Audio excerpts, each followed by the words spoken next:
The evidence and her body speak for itself. And your story is BS. Not even a little bit, okay? I'm really starting to believe you wanted her dead. And I'm really starting to believe you planned it. David Tronnes looked investigators straight in the eye and spun one of the most calculated lies in criminal history.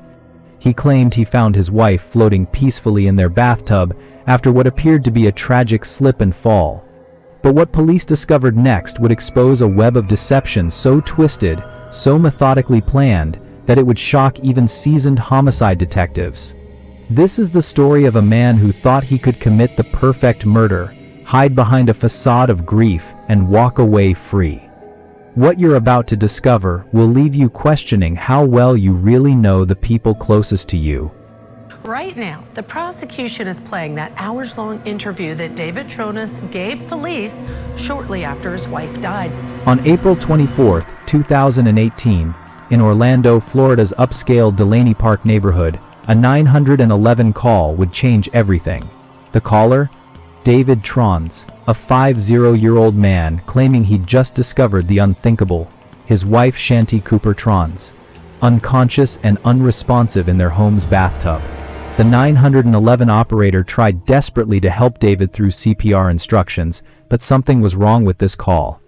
David seemed confused about his own address, struggled to provide basic information, and his emotional responses felt rehearsed. But here's what makes this case absolutely chilling. Within hours of making that desperate-sounding 911 call, David would sit across from detectives and deliver a performance so convincing, so carefully rehearsed, that it nearly fooled everyone. Nearly. What investigators would soon discover is that this 911 call wasn't a husband's genuine cry for help. It was David Tronnes putting on the performance of his life, desperately trying to cover up what he'd just done. To understand how we got to this horrific moment, we need to rewind to 2013, when David met Shanti on the dating website Match.com. What appeared to be a fairy tale romance built on mutual attraction and shared dreams was actually constructed on the most dangerous foundation of all, a massive, life-altering lie. David Tronnes was not the man he claimed to be. This unemployed, financially struggling individual dared to present himself as something he absolutely was not. A wealthy millionaire who had inherited between $4 and $6 million from his father. This wasn't just some innocent white lie told to impress a first date. This was a calculated long-term deception that would define every single aspect of their relationship and ultimately lead to the most tragic outcome imaginable. Shanti was a successful businesswoman running her own finance consulting company.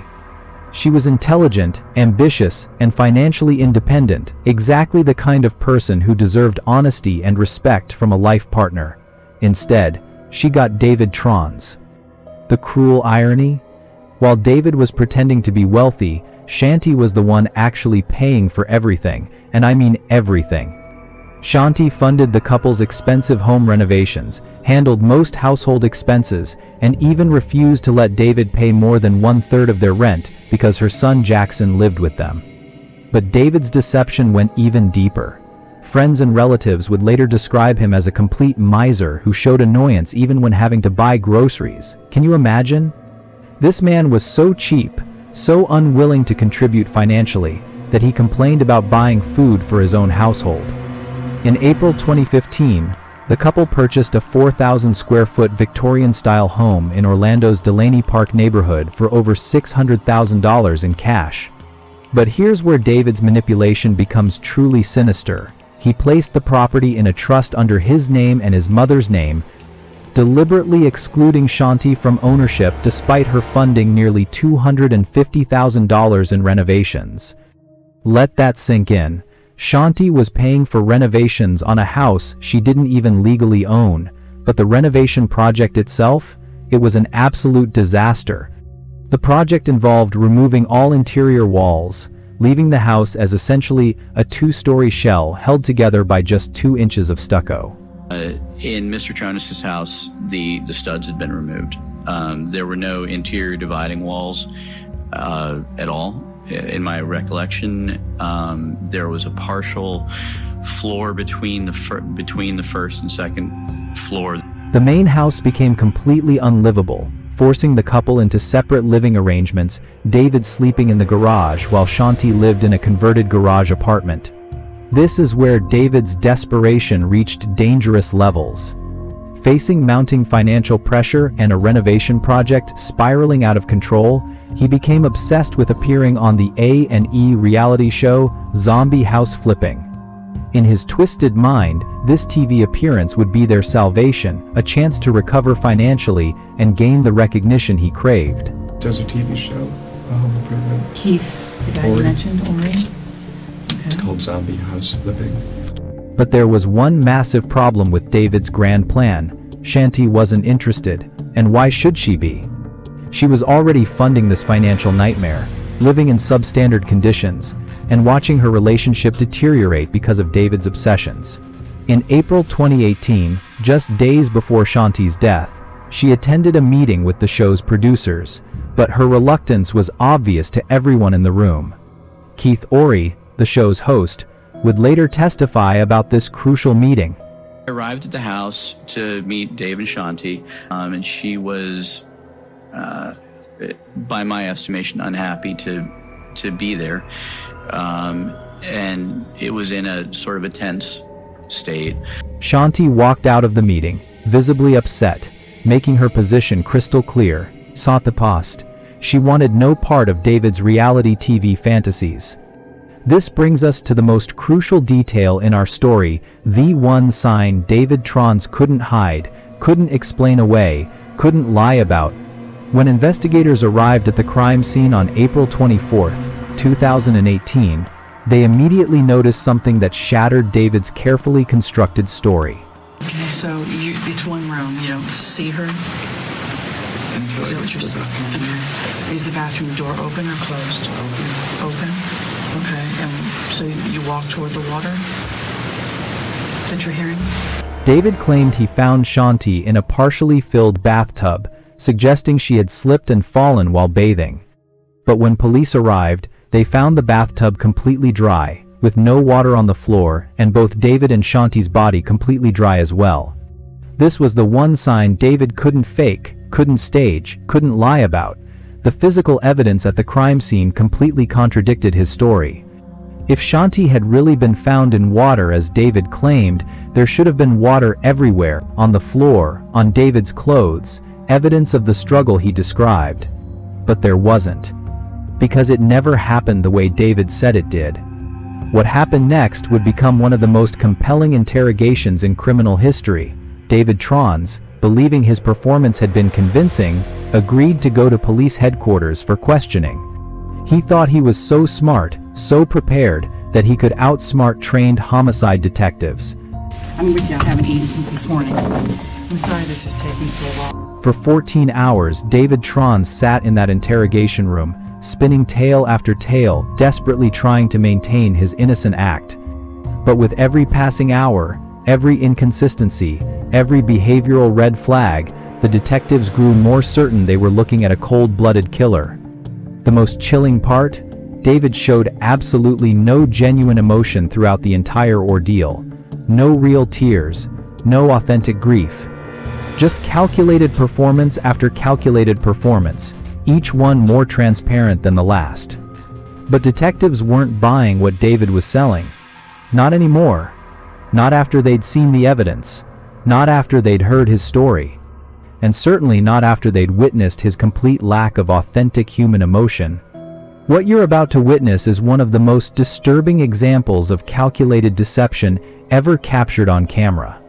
David Tronnes didn't just lie to police, he put on what he believed was an Oscar-worthy performance, complete with fake tears, manufactured grief, and carefully rehearsed responses. But here's what makes this case so infuriating. While David was busy acting, a loving mother and successful businesswoman lay dead. Her life cut short by the very man who was now trying to convince the world he was a victim. First of all, on behalf of the Atlanta Police Department, we want to say how sorry we are for your loss. The interrogation began around 5 p.m. on the 24th of April 2018. and continued until the next morning, a grueling 14-hour session that would expose David Tronnes for exactly what he was. From the very beginning, David's account was riddled with inconsistencies that any reasonable person would find suspicious.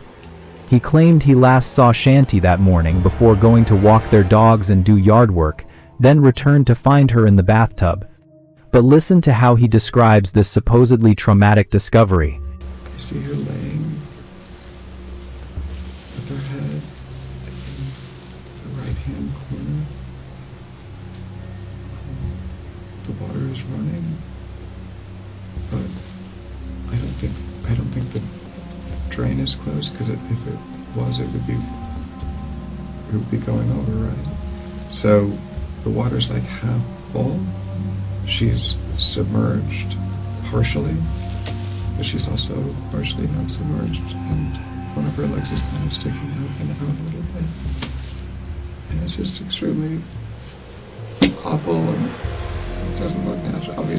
Notice how calculated that description sounds? A truly grieving husband who just discovered his wife's body wouldn't be analyzing drain positions and water levels. He'd be hysterical, incoherent, overwhelmed with emotion. But David? David sounds like he's describing a crime scene he helped create. As the hours dragged on, detectives Teresa Sprague and Barbara Sharp began confronting David with the physical evidence that completely demolished his story. The bathtub was dry. Shanti's body showed no signs of drowning. There was no water damage anywhere around the supposed scene of this accident. But perhaps most damning of all, the medical examiner would later determine that Shanti died from blunt force trauma to the head and strangulation, not drowning, not a slip and fall, but violence. Stick her foot in the shower and slip. That didn't happen. If she did, she would have fell backwards. And you didn't find her at 3 o'clock. That didn't happen. The detectives laid out the scientific impossibility of David's story. If he had really pulled Shanti's soaking wet body from a tub at 3 o'clock and called the police within 6 minutes, everything would still be wet when officers arrived just 3 minutes later. But everything was bone dry. Throughout this entire interrogation, David attempted what can only be described as the worst acting performance in criminal history. For nearly 8 hours, he fake cried without producing a single real tear. Detective Barbara Sharp had finally seen enough. You know, you fake cried for about 7 or 8 hours today. Not one tear came out of your eyes. Not one. Not one. Not on scene with the officers, not in this room. You have fake cried over this woman's death since we made contact with you. For hours. Think about that for a moment. Here's a man who claims to love his wife, who says he's devastated by her sudden death, and yet he can't produce a single genuine tear, not one moment of authentic grief, not 1 second where his mask slips and we see real human emotion. Because there was no real grief. There was only calculation, manipulation, and a desperate attempt to avoid consequences for what he'd done. Body language experts who analyzed David's interrogation footage noted disturbing patterns in his behavior. When describing supposedly emotional moments, David actually moved LESS, not more less, the opposite of what we'd expect from someone experiencing genuine trauma. At the beginning, he was moving his hands more as he was talking about when he decided to go upstairs. Now that he's describing the situation, he is much more still. Now, sometimes that could be concerning because when people move less, we think maybe they're trying to hide something. Even more disturbing? David's choice of words when describing his wife's body. He compared lifting her to moving a sack of potatoes. What kind of supposedly loving husband describes his deceased wife in such dehumanizing terms? While David was busy putting on his performance, investigators were uncovering evidence that painted a very different picture of what really happened. They found blood in the bedroom, not the bathroom where David claimed everything occurred. Shanti's $15,000 diamond engagement ring was missing from the scene, but guess where investigators found it? In David's possession at his mother's house. So much for the random burglary theory David tried to float. Only one of Shanti's earrings was found on the nightstand, suggesting she was attacked while getting ready for bed, not while taking a bath in the middle of the day as David claimed. As the interrogation reached its climax, Detective Sharp delivered what can only be described as a devastating takedown of David's lies. The evidence and her body speak for itself. And your story is BS. The detective continued, systematically destroying every aspect of David's fabricated narrative. Because there's not a lick of remorse for what you did to this woman. Not even a little bit. Okay? I'm really starting to believe you wanted her dead. But perhaps the most damning revelation came when investigators dug deeper into David's personal life. They discovered he had been living a double life, maintaining memberships at Club Orlando, a same-sex bathhouse, where he was seen engaging in sexual activities with other men. This wasn't just about infidelity, it was about a pattern of deception that went to the very core of who David Tronnes was. He lied about his wealth. He lied about his commitment to their relationship. He lied about the most basic aspects of his identity. Despite the overwhelming evidence and David's obvious deception, police released him after the 14-hour interrogation because they needed to build an airtight case. David probably thought he'd gotten away with murder. He was wrong.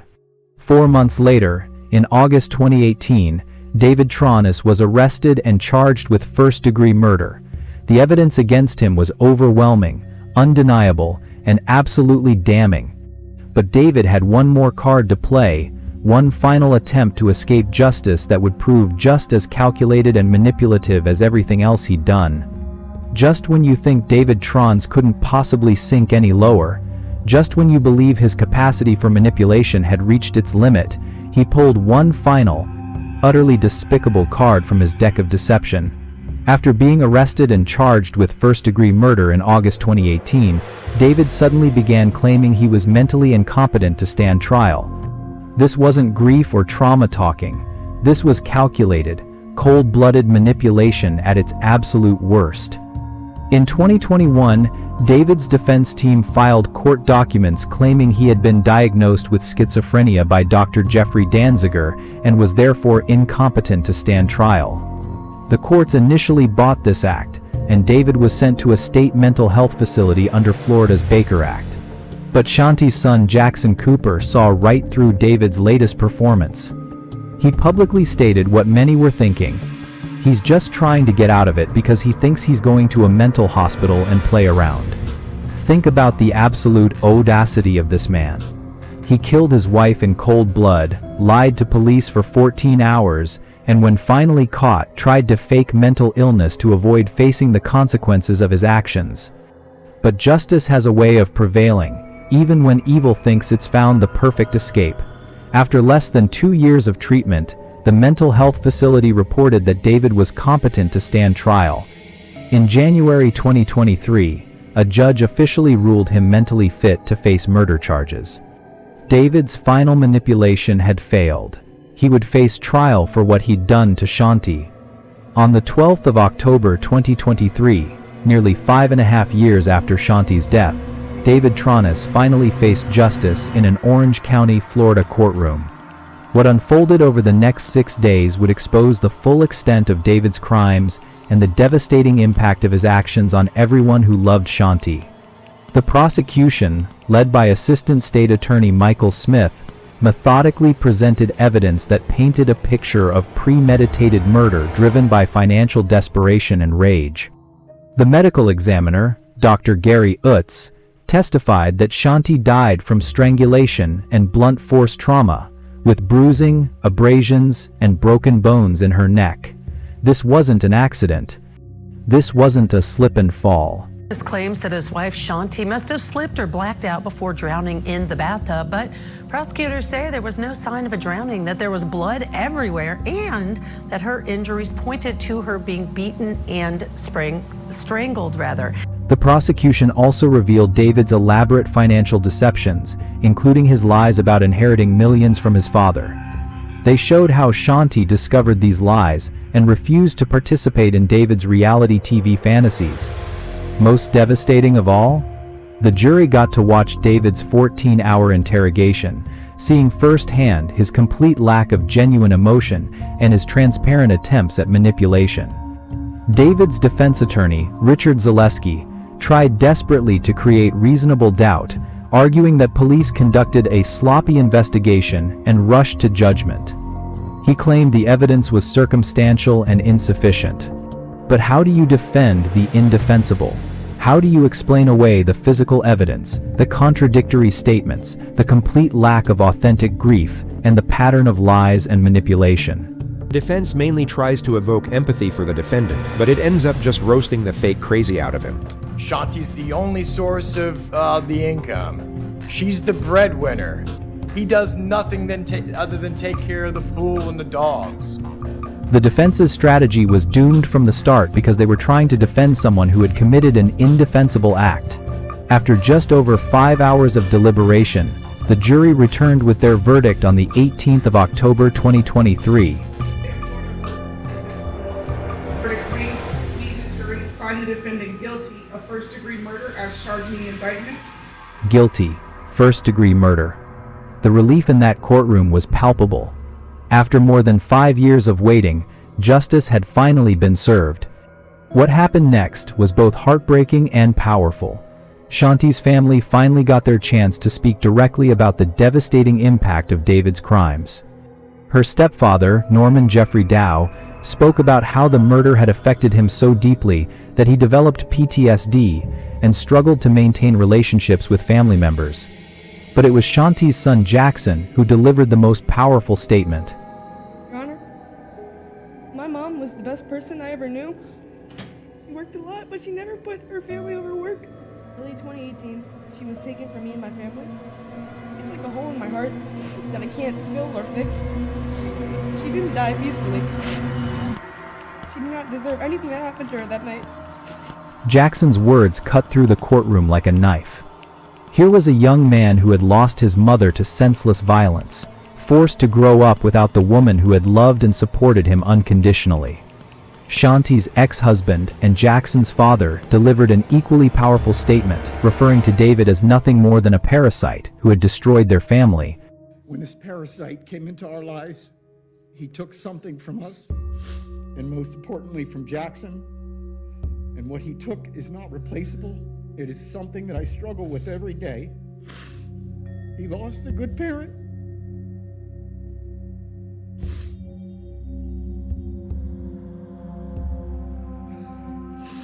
It is still unfathomable to me what he did to her and what he put Jackson through. On the 18th of October 2023, David Tronnes was sentenced to life in prison without the possibility of parole. When given the opportunity to speak before sentencing, David declined with a simple no, his final act of cowardice in a case defined by his complete inability to take responsibility for his actions. Mr. Tronnes, anything you wish to say prior to sentencing?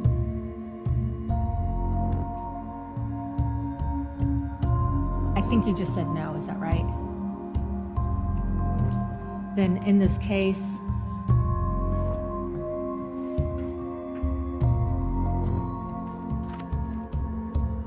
CF 1812472, court will adjudicate you guilty. Will sentence you to life imprisonment. The verdict sent shockwaves through the media and true crime community.